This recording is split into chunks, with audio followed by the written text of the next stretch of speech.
Ciao! This is Geriatric Alpha Runt Productions, also known as GARP, doing Volume 4 of our 5-part series with Michael ScottEarle. And what we're going to be talking about in this section is Jiu-Jitsu. That's how Mike and I actually got to meet. Obviously, Jiu-Jitsu is kind of a hot sport right now. It's taking it's taking something. I mean, we kind of grew up. I'm can't include you quite in my generation, but we were the karate generation, right? Yeah, totally. We all had that friend of ours who was like 15-year-old black belt and stuff. I'm 55. Okay, you're 10 years older than me. Yeah. So I mean, that like karate, we all did taekwondo, and we watched the Karate Kid, and that was, is a different type of martial arts. I'm not at all here to base on that. I do just gotta make the mention that I had, several teenage friends who became black belts and stuff. It was kind of not as serious as any martial arts better than no martial arts. I mean, and obviously for those who don't know, Jiu-Jitsu, you're not even eligible for your second belt, your true blue belt, until you're, I think, 16 years old. There's a whole different belt system for kids. There's some rules about it. Yeah, and so you get these kids who get their blue belt at 16, and they are literally ninjas. Yeah. I mean, they will kick your ass, and I am not kidding you. And what Jiu-Jitsu is, for those who don't know, is just it's a combination of wrestling, but it's really more about learning ways to make people give up through submissions, chokes, and arm locks and things like that.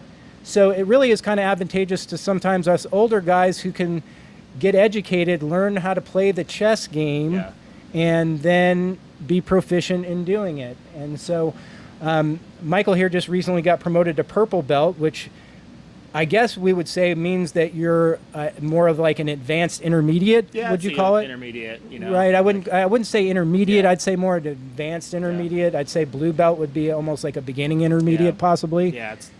So the belt system for adults goes white belt, which traditionally you'll see people be a white belt for 2 to 3 years, possibly 2 years. Yeah. And then your next belt is a blue belt, which again is that beginner intermediate, where you're going to see some real savages in that blue belt range. And then, as I mentioned, Michael here recently got promoted into his purple belt, which means that you really have a game now. You're putting sequences together, and you really understand the game. And then that next step up is your brown belt, which is basically a black belt in waiting. You have the full game, and now you're more or less, from what I'm told, rounding out the mental part of it, learning what being a highest level guy really is all about. I shouldn't speak on it because I'm not there. I'm only from what I read and what I see. Yeah. And then, of course, the black belts even have grades after that. So I just wanted to ask you, what got you started in jiu-jitsu, and what your benefits have been from being involved now. Oh man, this is a I know it's kind of like a big longer like than I talked minutes. for 5 minutes and I'm like, here, now throw up. So we do Brazilian jiu-jitsu, which is a little bit more nuanced, I think, just if you say Japanese jiu-jitsu or what have you. Right. But back when I was living in California and I was like 19, 20, I hooked up with this guy who was the trainer of the sheriff's department. And he was a sheriff. He worked in the jails, or deputy, right? He worked in the jails, and he taught the for Ventura County in California. He taught them their martial arts and stuff. And he was like a taekwondo kickboxer guy, but he knew stand-up jiu-jitsu stuff, like joint locks from standing, how to do Kimura from standing, all that stuff, right? And this is right around the time that UFC had just started, right? Like UFC 2 or 3, and like Hoist was like dominating people with the Brazilian jiu-jitsu grappling. So my teacher was going down to San Diego and training with Ken Shamrock, and then coming back to where we were in Ventura County. It's like 3-hour drive, and then we were working on like ground stuff. But like it was so basic. Like I knew mount and I knew close guard and like kind of more than most people. Yeah, but you didn't know side control or anything like that. Half guard was not even a thing, right? Like none of these like X guard or De La Hiva, like all that stuff wasn't invented then. And I trained with that for like a few years, but like there wasn't a lot, and there was a closest school in the San Fernando Valley, which is like another hour drive, 45-minute drive for me. And the Machados had a school there, and there was a Jean Jacques school, and then there was a blue belt there that like we connected somehow through like the internet was new. It was like it was like 1999, 2000, and he would drive up or I would drive to him, and we would just train in the park and wrestle. And this guy kicked the shit out of me, right? Because he actually knew Brazilian Jiu-Jitsu, and I didn't know shit, right? They all do. Right? punching you know, bags and so in the and then beginning. like, you know, like you get busy with work and stuff. I just kind of lost. You know, I moved to go to college. So, and I would drive out sometimes, but it was hard to drive, you know, in college. And I was in the music program when I first started college. And it was just a lot of work, and I just lost track of it. And then, you know, like I said, I think three-ish years ago is when I started. I think I started a few months ahead of you. Okay. But I had friends in California that were authors, and they did Brazilian Jiu-Jitsu, and they loved it. They kept talking about it in our little group chat. And I was like, I don't have time. And I was like, you know what? You guys talk about it. It sounds so much fun. And I like needed to get out of the house. Like I was just in house Writing, all the time. writing, Yeah, I I just bet. never fucking left my house, right? And my wife was like, you should like get out and like do some stuff and like talk to people. And I'm like, well, I just kind of want to do jiu-jitsu, right? Like, so I went to Six Blades wasn't open then, which is the school we go to, but there's a school open further down, Gracie Barra. And there was also Six Blades, like the main headquarters, right? But my friends were like, hey, you don't need to go to the headquarters of Six Blades and train with Shanji because like you're just gonna be new. Like this stuff you learn, like Shanji is like one of the greatest of the sport. Right. You don't need to go where the top professionals go we're train the under top this guy. the best guys in the world. Like you don't need to drive an extra 15 minutes to train with him. You're fine going to Gracie Barra, right, and just training there. So I go there. I'm there for like 5 months, and I suck. And I think the instruction there is really bad. And someone made a video of me rolling with someone, and I showed my friends, and they were like really angry because they're like, you don't know anything. You've been going to this place for 5 months. You don't even know how to get a mount. You don't know how to like anything about closed guard or any of this stuff. And I'm like, I don't know, man. I'm just trying really hard on there. And I would finish these classes, but it's fucking exhausted. The white belt code, just trying really hard. Trembling. I was so exhausted of these courses, right? And there I made a bunch of really good friends that kind of showed me stuff, but I felt the instructor wasn't doing a good job, right? He wasn't good, right?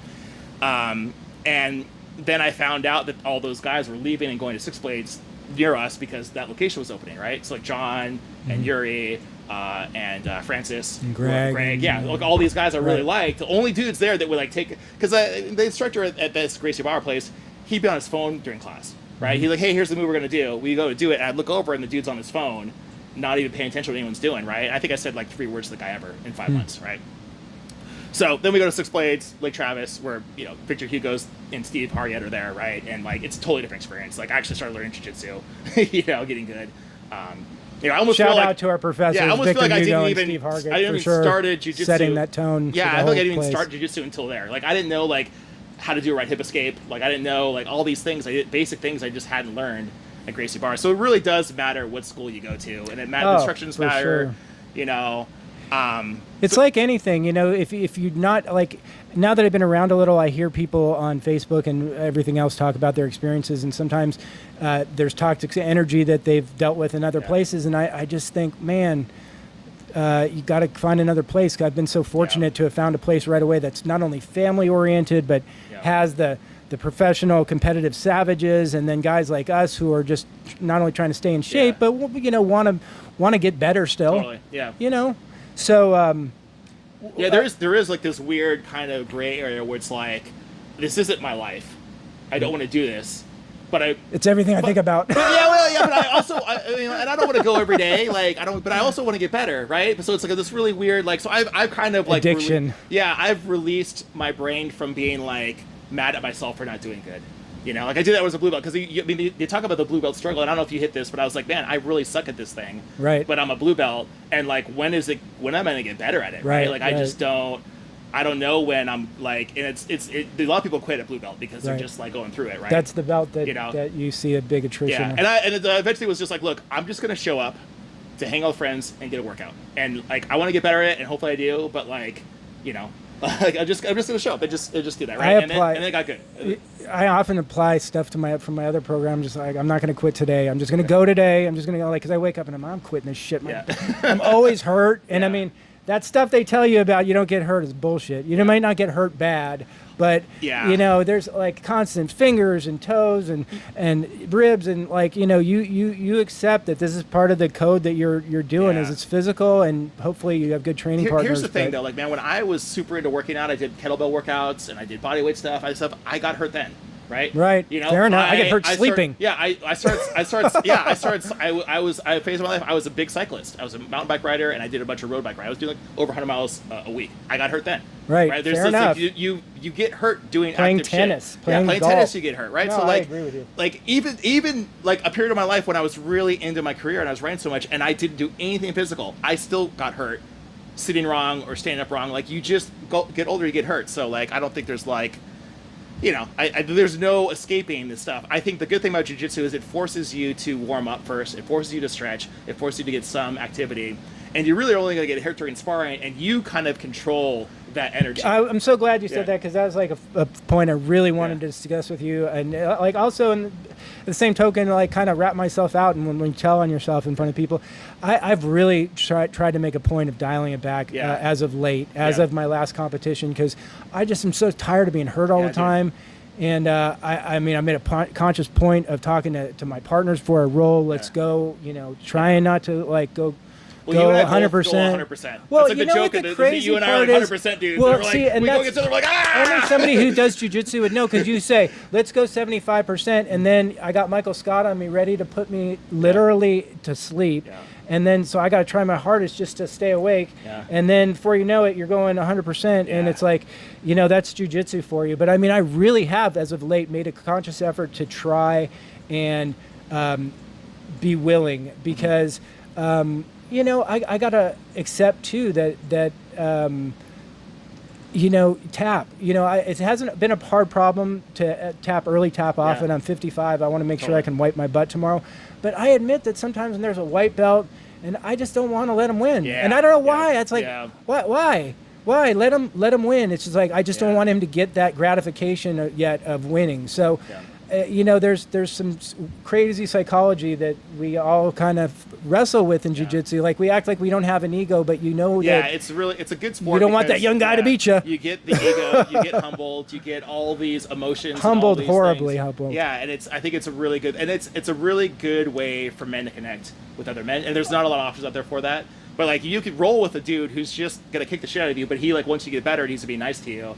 Off that, you know, like, I've gotten so much coaching from, you know, not just Victor and Steve, but like Jason Senior and John Walsh, and, you know, I'm Matt, glad you're shouting out to those Zisler, guys. you know, like, guys that are just really For good sure. dudes that'll just murder you on the mat, and then afterwards they'll be like, oh, like, all right, you did this little thing wrong here. Let's work on this one thing. I want you to get better. You know? And the amazing part of jiu-jitsu, and like, this is foo-foo talk that like only guys in the locker room would get, but like, after you go through those kind of experiences where you're bleeding, sweating on the mat, you're going through this tribulation together, it really brings you to a closeness that after you leave the room, it leaves again for a second, but there's a bond that comes from this experience. And maybe it's because you're like, the closeness and proximity and stuff, it is not for the, you know, I've had sweat drop in my mouth. I have, it's gross. Really gross. It can be gross. You know, what's funny is like, you'll wrestle, like, you know, you and I will roll together, wrestle, and like, we're trying really hard. Right. And I'm like, I gotta get this guy, right? I don't want to hurt you, but I want to get you. Right. But then when you competed, man, I was screaming so loud for you, like, I couldn't even talk like the next day. Shout out to Mike White, for sure. I yeah. told him this, that like,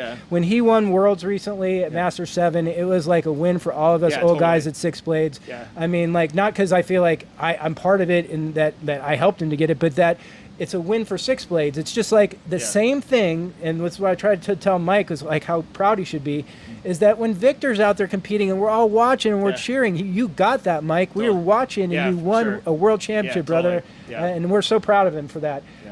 So in wrapping this up, the last question I did want to ask you, Mike, is, since you're, you mentioned, what's your age, 45? Just turned 46. Okay. And you're a fresh purple belt. Do you have goals to become a black belt? Is that a goal? I'm just going to keep showing up.